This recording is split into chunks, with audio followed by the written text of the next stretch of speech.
స్వామి, కొంతమంది మహాభక్తులయ్యుండి కూడా సాధన ఎంతో జరిగినా కూడా వారు కొన్ని దశల్లో కొన్ని విపత్తులను అనుభవిస్తూ ఉంటారు. అది వాళ్ళు ఇది వద్దనుకున్నా కూడా అది పోయే స్థితి ఉండదు. ఒక పని చేయాలనుకున్నా చేసే స్థితి ఉండదు. అదేమన్నా చేతబడా స్వామి? ఇక్కడ మనము భగవంతుడు వారిని విశేషంగా అనుగ్రహించబడ్డప్పుడు ఇటువంటి తుచ్చమైనటువంటి ప్రయోగములు వాళ్ళ మీద జరగవు. ఉదాహరణకు ఈ దేశానికి ఒక హోమ్ మినిస్టర్ ఉంటాడు. దేశానికి home minister, central home minister. ఆ సెంట్రల్ హోమ్ మినిస్టర్కి పోలీసు బందోబస్తు కొదువ ఉంటుందా? మీరు చెప్పండి, ఉంటుందా? ఉండదు. ఉండదు. భగవంతుడంటే అనిర్వచనీయమైనటువంటి శక్తి, దేని కొలతలతో కొలవలేనిది. తాంత్రిక విద్యలు, క్షుద్ర విద్యలకు కొలత ఉన్నది, లిమిట్ ఉన్నది. క్షుద్ర విద్యలు ఒకరి మీద ఆపాదం కావడానికి, ప్రయోగం కావడానికి, వారి మీద ప్రభావం చూపడానికి లిమిట్ ఉన్నది. భగవత్ చైతన్యానికి లిమిట్ లేదు, కొలత లేదు, అపరిమితం, అది అనంతం, అవ్యాజ్యము. అట్టి కృపను పొందిన మన పైన అటువంటి ప్రయోగాలు జరగవు. అయితే కొంతమంది పుణ్యాత్ములు, పుణ్యచరితులు, గొప్ప గొప్ప భక్తులు కూడా కొంత సమయం వరకు కలిమాయలో పడవలసి వచ్చి కొన్ని తప్పులు చేశారు, కొన్నింటికి ప్రలోభపడ్డారు, స్త్రీ వ్యామోహితులయ్యారు, డబ్బుకు వ్యామోహితులయ్యారు, రాజకీయంగా వాళ్ళు కలిసి కొందరి చేత అవమానాలు పడ్డారు. చాలామంది గొప్ప గొప్ప పీఠాధిపతులు అనుకోండి, స్వామీజీలు అనుకోండి. వీటికి వారి యొక్క స్వయం జన్మకర్మ సంభవము. ఎవరు? ఆ స్వామీజీ యొక్క జన్మకర్మ సంభవం. యోగ తత్పర సంపన్నులో ఏముంటుందమ్మా అంటే, ఆశ్రమ ధర్మాన్ని స్వీకరించినప్పుడే తన జన్మను తాను పరిశుద్ధి గావించుకొని ఆశ్రమ ధర్మంలో అడుగుపెట్టాలి. సోకాల్డ్ స్వామీజీలు సెల్ఫ్గా క్రియేట్ చేసుకొని వచ్చే వాళ్ళందరూ కూడా అనుభవిస్తారు, తప్పదు. వాళ్ళు పాత్రను శుద్ధి చేసుకోకుండానే పక్వానికి ఉపక్రమిస్తారు. పాత్ర శుద్ధి ఎరగక ముందే పక్వం ఆరంభిస్తారు కాబట్టి తత్ఫలితం వాళ్ళు అనుభవిస్తున్నారు.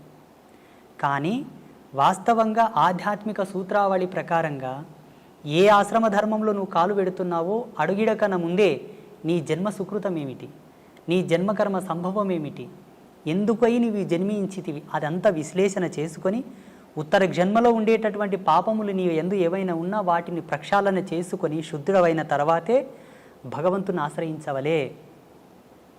అలా చేసుకొని వాళ్ళకి అది ఆపాదమై వేధిస్తూ ఉంటాయి. ఆ కర్మ, ఆ పాపం యొక్క ప్రేరేపకమే వాళ్ళని తప్పు చేయడానికి ప్రేరేపిస్తూ ఉంటాయి. చాలామంది గొప్ప గొప్ప వాళ్ళ జీవితాల్లో ఇది నిరూపణ అయింది. ఆ ప్రభావం వాళ్ళ మీద ఉండిపోతుంది. భౌతికమైన శరీరం లేకుండా మరి అది సూక్ష్మ శరీరం అనాలా, ప్రేతాత్మ అనాలా, దయ్యాలని మామూలు మాటల్లో అంటారు, దేవతలు కూడా కావచ్చు. ఉంటారా స్వామి అట్లా? ఉన్నారు. దైవం ప్రత్యక్షమైనటువంటి దర్శనం. ఈ భూతాలు, ప్రేతాలు, దయ్యాలు ప్రత్యక్షంగా మనకు కనబడవు. భగవంతుడు దర్శనమిస్తాడు కానీ వాళ్ళు మనకు దర్శనం అవ్వరు.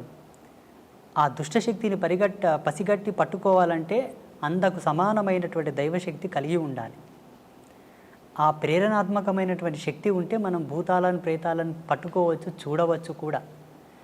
ఇవన్నీ కూడా ఉన్నాయి సమాజంలో. లేవు అనడానికి ఆస్కారం లేదు, ఉన్నాయి అనడానికి ప్రమాణాలు ఉన్నాయి.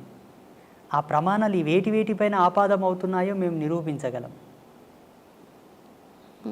లేవు అనడానికి ప్రమాణాలు లేవు, ఉన్నాయి అనడానికి ప్రమాణాలు ఉన్నాయి. మీరు చూసారా స్వామి దయ్యాలను? అమ్మా నారాయణ, చూశాను. అంటే ఎందుకు మీ వద్దకు రావడానికి కారణం ఏంటి స్వామి? వాళ్ళకు కొన్ని వాళ్ళకు ఉండేటటువంటి స్వయం కోరికలు కొన్ని ఉంటాయి, స్వయం ప్రేరణలు కొన్ని ఉంటాయి.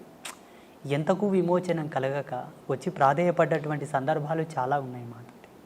కొన్ని ఆత్మలు, మీరు పుణ్యాత్ములు అంటారు, పుణ్య తపస్వీకులు అంటారు, మీ యోగ మహిమతో మాకు విమోచనం కలిగించండి, మాకు శాంతిని ప్రసాదించండి, మా వారసులు మీ దర్శనార్థంపై వస్తున్నారు, వారికి మీరు చెప్పి మాకు సద్గతి కలిగేటట్టుగా చేయండి, ఎన్నాళ్ళంటూ మేము ఈ యాతన శరీరంతో ఉండగలము అని చెప్పి మాకు గోచరించిన వాళ్ళు ఉన్నారు, గోచరిస్తున్నారు కూడా ఇప్పటికీ. మీకు అంటే కాంతి రూపంలో కనపడతారా, లేకుంటే భౌతిక శరీరం కూడా కనపడుతుందా స్వామి వాళ్ళది? పంచభూతాల్లో ఆత్మగా మారిన వారికి ఒకే భూత ప్రభావం ఉంటుంది. వాయు ప్రేరేపకం మాత్రమే ఉంటుంది. వాయు ప్రేరేపకంగానే ఉంటారు. సశరీరంగా సజీవంగా లైవ్లో ఉండడానికి పంచభూతముల యొక్క సమ్మిశ్రితంగా మనం ప్రత్యక్ష వీక్షణం చేస్తాం. అందరం ఆత్మని చూడాలంటే 4 భూతములు విడిపోతాయి. అగ్నితత్వం, భువితత్వం, జలతత్వం, ఆకాశతత్వం విడిపోతాయి. వాయుతత్వం మాత్రమే ఆత్మగా నిలబడిపోతుంది. మనం ఏ ఆత్మను దర్శించాలన్నా వాయు ప్రేరేపకముగానే చూడవలే, సంభాషించవలే. ఇక్కడ మీరు దయ్యాలు, భూతాలు, ప్రేతాలు మీకు కనబడతాయా గురూజీ అని అడిగారు కదా. పంచభూతాల మీద అంతో కొరతో కాస్తో కొరతో జ్ఞానం ఉండి పట్టు ఉన్న వాళ్ళకే వాటిని పట్టుకోవడానికి ఒక విఘ్నత ఉంటుంది, లేకపోతే ఉండదు. అంటే వాటి అనుభూతి కలుగుతుందా, లేకపోతే చర్మచక్షులతో చూడగలుగుతామా? చర్మచక్షులతో చూడొచ్చు. అనుభవైకంగా తీసుకునే వాళ్ళు కొంతమంది ఉంటారు. లైవ్లో చర్మచక్షులతో వాళ్ళని చూస్తూ ఒక షాడో, ఒక నీడలాగా, ఒక వాయు యొక్క కేంద్రకంగా ఒక ఆకారంలాగా మనం చూసి మాట్లాడడం కూడా జరుగుతుంది. చూసిన వాళ్ళు చాలామంది ఉన్నారు. వాళ్ళని దర్శించినప్పుడు మీకు కలిగిన అనుభూతి ఏంటి స్వామి? నాకు చిదానంద స్థితిని, అనంతతత్వాన్ని చూసినప్పుడు వాటిని చూస్తే ఏం అనుభూతి కలుగుతుందమ్మా? జాలి వేస్తుంది అంతే. జాలి ఎందుకు స్వామి అంటే, వాళ్ళు చెప్పేటటువంటి మాటలు, వాళ్ళు పడుతున్నటువంటి బాధ, ఇంత ఆస్తి గడిచి ఇచ్చాను, నాకు తగిన శాంతి చేయట్లేదు నా వాళ్ళు అని అంటారు. నాకు ఇంకయూ సద్గతి కలగలేదు, నా వారసత్వం అనే వ్యామోహం లోపల ఇంత కష్టపడి నేను అన్నీ చేసి ఇచ్చాను, నా మరణానంతరము నాకు సరి అయిన పూజలు చేయక, నాకు సద్గతిని కల్పించక ఇంకయూ నన్ను బాధ పెడుతున్నారు స్వామి అని వేడుకున్నప్పుడు ఎవరికైనా జాలి కలుగుతుంది కదా. నా వారసత్వం చల్లగా ఉండాలని ఎన్నో ఆకృత్యాలు చేస్తూ, ఎన్నో తప్పులు చేసి, ఎంతో కష్టపడి అవతలి వాళ్ళ మనోభావాలు దెబ్బతీసి కూడా సంపాదించిన తర్వాత కూడా చివరికి ఆ జీవుడు వెళ్ళిపోయిన తర్వాత వీళ్ళు ఏమి సద్గతిని ప్రేరేపింపక బాధపడతాను. నేను వాళ్ళని చూసి ఏం అనుభూతి పొందను. మీరు వాళ్లకు సద్గతి కలిగించారా స్వామి, లేకుంటే ఇంకా ఉన్నారా మీతోటి? అంబాత్రయ క్షేత్రంలో లెక్క పెట్టలేదు కానీ అమ్మా,